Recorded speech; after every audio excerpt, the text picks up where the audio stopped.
Assalamualaikum warahmatullahi wabarakatuh. Halo semuanya, selamat datang di mini podcast kali ini. Senang sekali saya bisa menemani Bapak, Ibu, dan seluruh pendengar pada kesempatan kali ini. Saya Nina yang akan menjadi host dalam beberapa menit ke depan, akan berbincang santai, namun penuh makna mengenai topik yang sangat relevan dan bermanfaat bagi kita selaku aparatur sipil negara.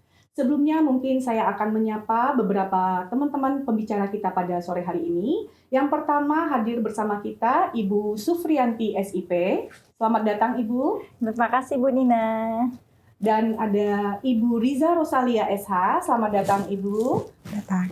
Juga saya akan menyapa dua teman kita pembicara, Bapak Yova Apriazir dan Bapak Aldi Admiral. Dan pada perbincangan singkat kita kali ini, kita akan mengangkat isu aktual seputar tata kelola pemerintahan dan manajemen ASN. Belakangan ini, publik dihebohkan dengan pemberitaan mengenai pemberian sanksi oleh Badan Kepegawaian Negara kepada pemerintah Sulawesi Barat terkait penonaktifan atau non-job imbas terhadap penyederhanaan birokrasi terhadap puluhan pejabat yang disebut mencapai angka 95 orang. Peristiwa ini tentu menjadi perhatian karena menyangkut penerapan sistem merit, manajemen talenta, serta kepatuhan kepada regulasi dalam pengelolaan ASN. Mari kita kupas bersama isu ini secara objektif dan edukatif agar kita dapat memahami pentingnya tata kelola ASN yang profesional, transparan, dan berorientasi pada sistem merit. Baiklah, sebelum kita membahas perbincangan lebih lanjut, mungkin kita akan menyaksikan terlebih dahulu video pemberitaan yang sedang viral dan isu yang akan kami angkat pada mini podcast kali ini. Mari kita saksikan bersama.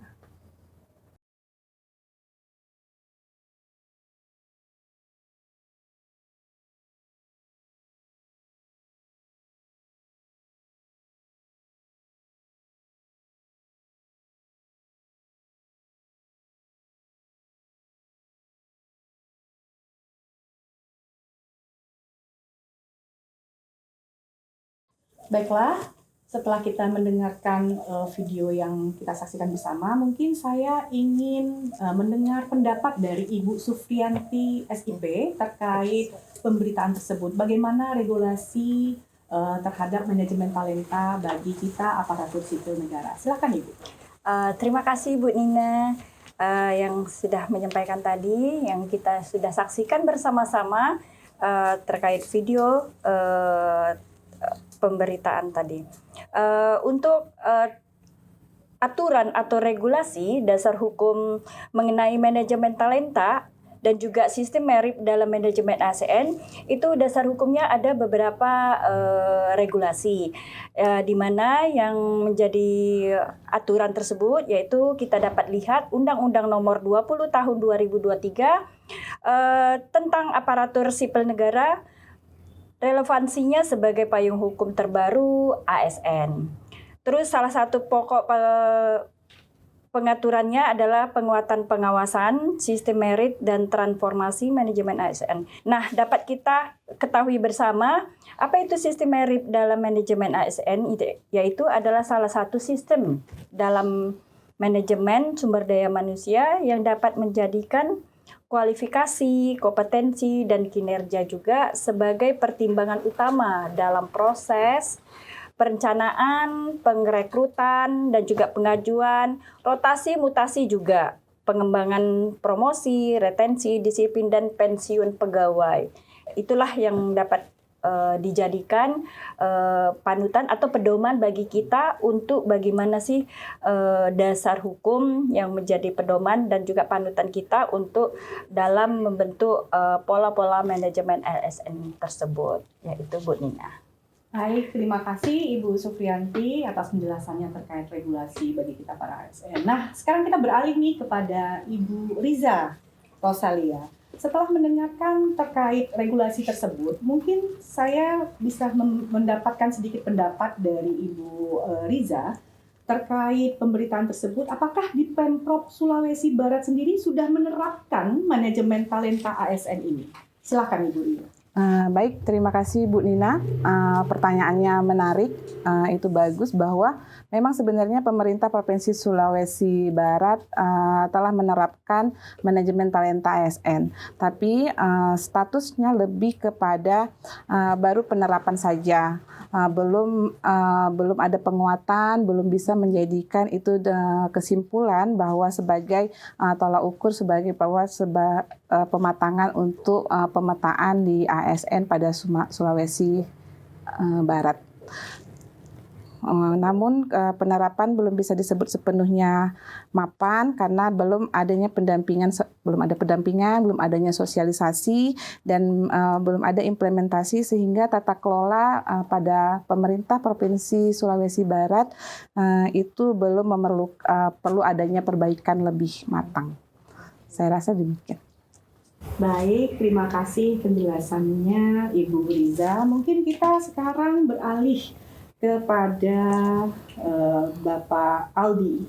Kira-kira nih apa pelajaran utama dari kasus ini bagi kita pemerintah daerah, khususnya nih pemerintah Sulawesi Barat dalam menyikapi sanksi yang diberikan oleh BKN tersebut? Silakan Bapak Aldi.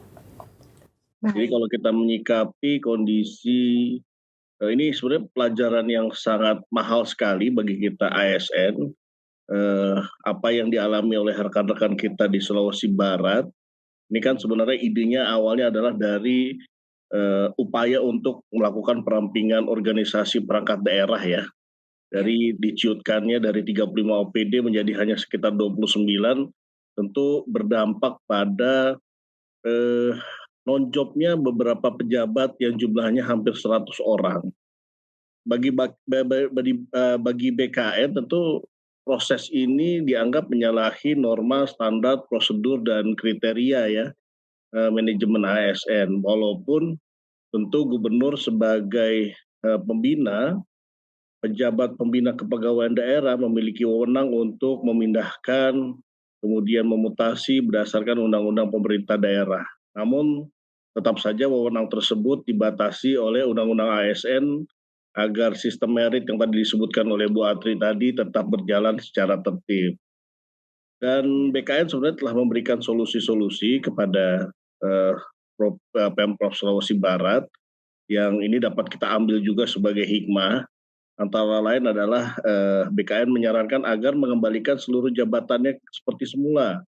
Jadi 95 pejabat yang non-jobkan itu dan ada beberapa yang termutasi agar dikembalikan kepada posisi awalnya. Kemudian yang kedua, proses promosi, mutasi dan lain-lain dapat dilakukan hanya melalui tahapan atau ketentuan yang telah ditetapkan oleh Undang-Undang ASN. Artinya tetap dilakukan prosedur ulang lah, prosesnya diulang lagi dari awal. Jadi itu mungkin solusi yang bisa diberikan oleh BKN ya, menindaklanjuti perkembangan kasus di Sulbar ini, Bu Nina. Terima kasih. Ya, baik, terima kasih Bapak Aldi. Cukup menarik memang terkait pemberitaan tersebut. Tetapi kita balik lagi ke pemerintah Provinsi Kepulauan Riau sendiri. Kita juga tahun lalu, tahun 2025, mendapatkan penghargaan BKN Award bahwa Provinsi Kepulauan Riau menjadi peringkat 2 terbaik nasional terkait manajemen talenta ASN-nya. Nah, saya beralih kepada Bapak Yova Apriazir nih. Dengan adanya kita Pemprov Kepri mendapatkan 2 terbaik nasional ini, kira-kira bagaimana penerapan manajemen talenta di Provinsi Kepulauan Riau yang bisa mendukung atas prestasi bahagia ini? Silakan Bapak Yova. Provinsi Kepulauan Riau sendiri pernah meraih peringkat kedua terbaik nasional. Kalau saya menilai karena Provinsi Kepulauan Riau telah memiliki dasar hukum dan struktur yang jelas sejak awal. Berdasarkan di tahun 2023 kemarin, Pak Gubernur telah menetapkan Peraturan Gubernur nomor 20 tahun 2003 tentang manajemen talenta PNS. Di dalam itu tertuang tugas-tugas, yaitu ada prinsip kerja terkait masalah objektif, rencana terbuka, dan juga dibentuk tim dibentuk tim manajemen talenta daerah yang bertugas penuh menyusun pedoman teknis yang mana melaksanakan pemetaan hingga memberi rekomendasi kepada pejabat, pembinaan kepegawaian dan juga menjadi fondasi kuat di mata BKN bahawa kita tidak sekadar mengikuti program tapi sudah menjadikan kebijakan resmi untuk daerah Kepulauan Riau sendiri. Terus pemetaan manajemen talenta itu telah berbasis data standar nasional juga bukan perkiraan. Kunci utamanya setiap keputusan tentang ASN didasarkan data terukur untuk penilaian subjektif. Langkah yang akan dijalankan mungkin menggunakan standar asesmen BKN. Mungkin itu singkat penjelasan dari kami terkait masalah Provinsi Kepulauan Riau meraih peringkat yang kedua terbaik nasional. Baik, terima kasih Pak Yopa atas penjelasannya. Terima kasih.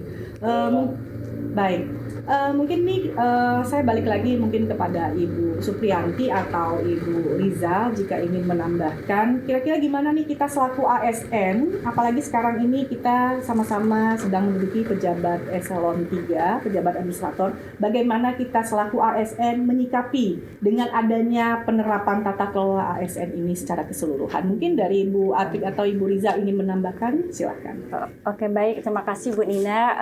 Sedikit kami menambahkan sebagai ASN sekaligus kita ini sebagai pejabat administrator maupun pemimpin ya di suatu organisasi, saya memang memandang ini memang betul-betul sangat penerapan tata kelolanya ini memang sangat memang bukan sekedar kewajiban regulasi, memang suatu kebutuhan sebenarnya.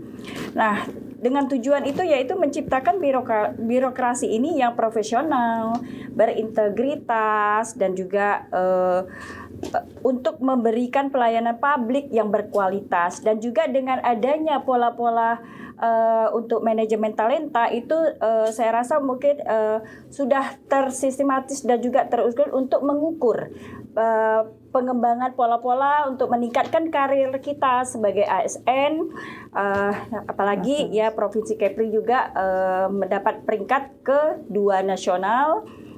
Itulah yang mengacu untuk bagaimana pola-pola karir dalam pengembangan kompetensi masing-masing dalam ASN, terutama sebagai kita yaitu ya untuk manajemen talenta ini dan juga kita sebagai pemimpin. Ya, terima kasih itu yang untuk tambahannya Bu Nina. Baik, terima kasih kepada Bapak Ibu semuanya. Pembicaraan kita pada hari ini memang sangat menarik sekali.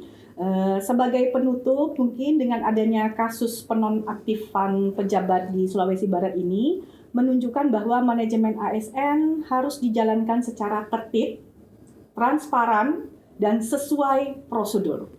Mutasi atau pemberhentian pejabat bukan hanya soal kewenangan saja, tetapi juga soal kepatuhan dan kewenangan terhadap sistem merit dan perlindungan terhadap profesionalitas kita sebagai ASN.